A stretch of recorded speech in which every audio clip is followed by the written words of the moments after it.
عالم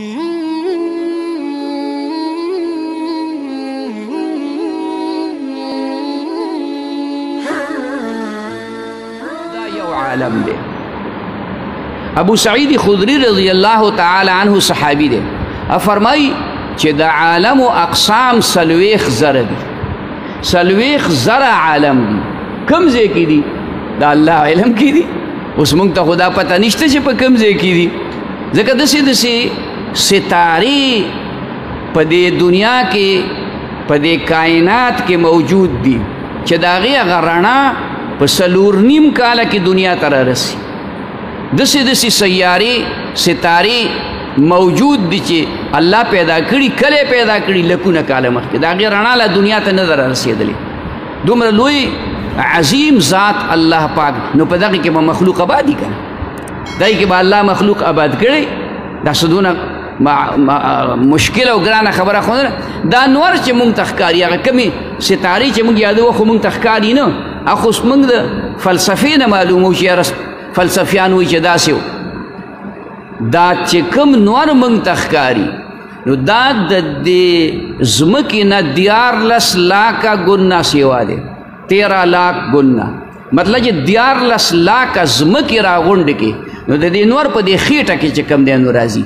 دومره چې کوم دی الله پاک دې دا نور لوی پیدا کړی.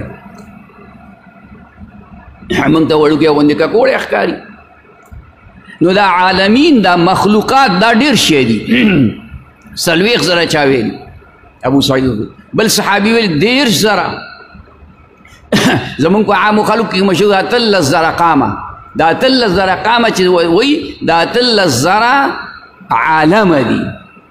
خو روایات په دې کې چې کوم دي نو مختلف راغلي. به هر حال دا الله فرمایل الحمدلله رب العالمین. ټول حمدونه د پاره د الله دی رب العالمین چې پالون کې تربیت کون کې د مخلوقاتو دی. الرحمن الرحیم ډیر مهربان او رحم کون کې دی. مالک یوم الدین مالک د ورځې د بدلې دی. دین جزا ته ویلې کېږي. د قیامت ورځ ته یوم الدین ویلې کېږي. په دغه ورځ باندې به هر چا ته د خپل عمل مطابق بدله ملاویږي. که چا ښه عمل کړی نو د ښه عمل بدله به ورته ښه ملاویږي. که چا بد عمل کړی د بد عمل بدله به ورته ناکاره او خرابه ملاویږي. د قیامت په ورځ مالک صرف به الله وي. د دنیا کې زه وایم دا زما کور دی، دا زما جیداد دی، دا زما مال دی، موږ داسې وایو او دا نسبت موږ مجازي کوو. اصل کې مالک د هر څه الله تعالی دی. زما ملکیت که په یو څیز باندې دی نو چې ډېره توره وشي نو د مرګه پورې دی. چې څنګه انسان مړ شو نو د ده د مرګ سره فورا د ده جیداد، د ده مال، د ده بینک بیلنس دا فورا منتقل شو اولاد. بس دی لا په تخته پروت دی، دی لا په کټ کې پروت دی، خو د ده نه ګوته ولګېدله. اوس هغه چې کوم دی اولاد ته منتقل شو. نو خبره مې دا کوله چې د قیامت په ورځ باندې بیا دا څوک نشي ویلی. الله به اعلان وکړي لمن الملک اليوم. نن د چا بادشاهي ده؟ نن مالک څوک دی؟ هېڅوک به غږ نشي کولی. نو الله به پخپله وایي لله الواحد القهار. دا هغه رب د هغې الله بادشاهي ده چې هغه یو دی او القهار د قدرت مالک دی، د قهر مالک دی. نو مالک یوم الدین مطلب دا چې مالک یوم الدین مالک د ورځې د جزا دی، د ورځې د قیامت دی. ایاک نعبد خاص تا عبادت کوو مونږ، و ایاک نستعین او خاص تا نه امداد غواړو مونږ.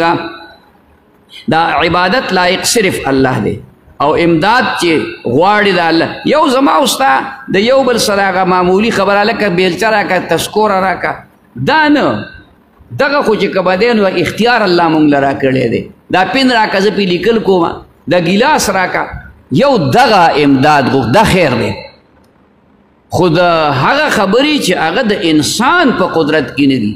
ته اولاد غواړي نو دا به د الله نه غواړي. اولاد ورکوونکی الله تعالی دی. داسې چې کومه دی ته باران غواړي نو باران زه او ته نشو ورولی. باران به مونږ د الله نه غواړو. خدای به مونږ باندې د رحم باران ووري. مثلا داسې بل کار خو چې د انسان په قدرت کې نه وي د هغې امداد به دا صرف د الله نه غواړي او دا یو بل سره دا عادت عاریتن وي عاریتن عارضي ته ورلکه دا بلچه راکه زه پې اوبه خور کوم دا پن راکه زه پې لیکل کوم هغه د یو بل نه سړی غوښتی شي ایاک نعبد خاص تا عبادت کو مونږ و ایاک نستعین او خاص تا نه امداد غواړو مونږ اهدنا الصراط المستقیم او خای مونږ ته لار سیده اهدنا او خای مونږ ته هدایتو کې مونږ ته دغه معنی هم صحیح ده الصراط المستقیم د لارې برابري د سیدې لارې مستقیم سیده لار د سیدې لارې نه مراد د دین اسلام لار د دین اسلام لار راته وښیه یعنی مونږ په صحیح دین باندې چې کوم دی عمل کوونکي جوړ کړي صراط الذین لار د هغه کسانو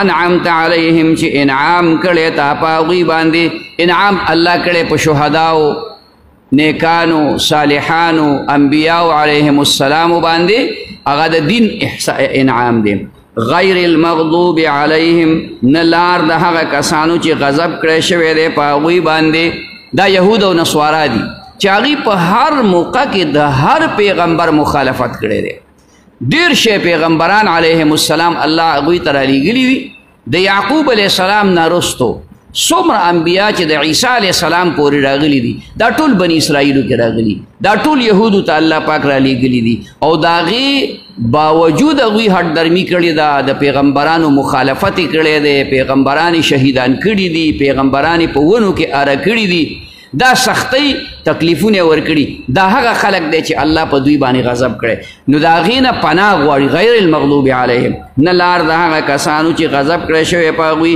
ولا الضالین او نه لار د ګمراهانو هر سړی چې هغه د الله نافرمان دی به دې ته ګمراه ویلی کېږي مسلمان هم کله کېدی شي یعنې وي به مسلمان ایماندار به وي کافر به ورته ته نه وی خو لوی مجرم دی د خدای نافرمان دی دا په صحیح لار نه دی روان نو او چې کافر دی بس بیا هغه ته خو ګمراه خامخا ویلی کېږي صدق الله العظیم بسم الله الرحمن الرحیم شروع کوم په نوم د الله باندې چې ډېر مهربان او رحم کوونکی دی الحمدلله رب العالمین ټول حمدونه د پاره د الله دی چې پالونکی د مخلوقاتو دی الرحمن الرحیم ډیر مهربان او رحم کوونکی دی مالک یوم الدین مالک د ورځې د جزا دی ایاک نعبد خاص تا عبادت کوو مونږ و ایاک نستعین او خاص تا نه امداد غواړو مونږ اهدنا الصراط المستقیم